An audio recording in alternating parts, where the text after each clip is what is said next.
ایک مرتبہ ایک فقیر کسی میدان سے گزر رہا تھا۔ اسے دو سوداگر نظر آئے۔ اس نے سوداگروں سے پوچھا، بھائیوں کیا تمہارا اونٹ کھو گیا ہے؟ سوداگر خوش ہوئے اور بولے، تم نے دیکھا ہے کیا؟ فقیر نے کہا، کانا تو نہیں تھا اور دائیں پیر سے لنگڑا تو نہیں تھا۔ ان سوداگروں کو یقین ہو گیا کہ اس نے اونٹ دیکھا ہے، لہٰذا اسی سے معلوم کیا جائے۔ وہ کہنے لگے، بھائی یہ حقیقت ہے کہ وہ کانا اور لنگڑا تھا، مگر وہ گیا کہاں؟ فقیر نے اسی لہجے میں کہا، آگے والا دانت ٹوٹا ہوا تو نہیں تھا؟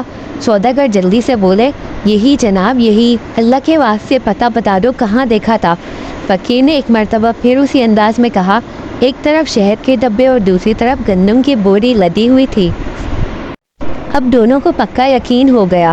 کہنے لگے، فقیر بابا اب جلدی سے ہمیں چل کر بتائیے کہ اونٹ کہاں ہے؟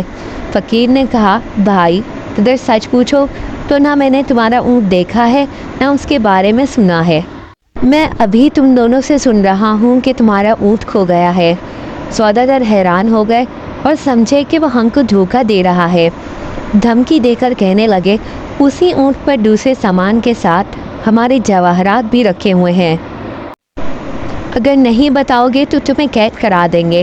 فقیر نے جواب دیا، بھائی مجھے دھمکی نہ دو، میں نے تمہارا اونٹ نہیں دیکھا۔ اس پر سوداگر فقیر کو پکڑ کر قاضی کے پاس لے گئے۔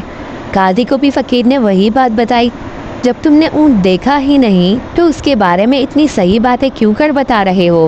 قاضی نے تعجب سے پوچھا۔ فقیر نے مسکرا کر کہا، قاضی صاحب میری بات سن کر آپ ضرور شک میں مبتلا ہوں گے، لیکن میں اب آپ کو حقیقت بتاتا ہوں۔ جب میں گھر سے نکلتا ہوں تو آنکھیں کھلی رکھتا ہوں۔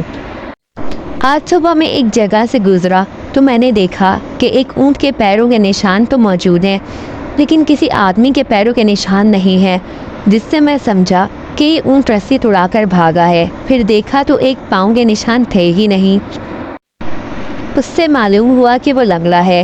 پھر کیا دیکھتا ہوں کہ راستے کے ایک طرف گھاس چڑھنے کے نشان ہے، جس سے معلوم ہوتا تھا کہ وہ کانا ہے۔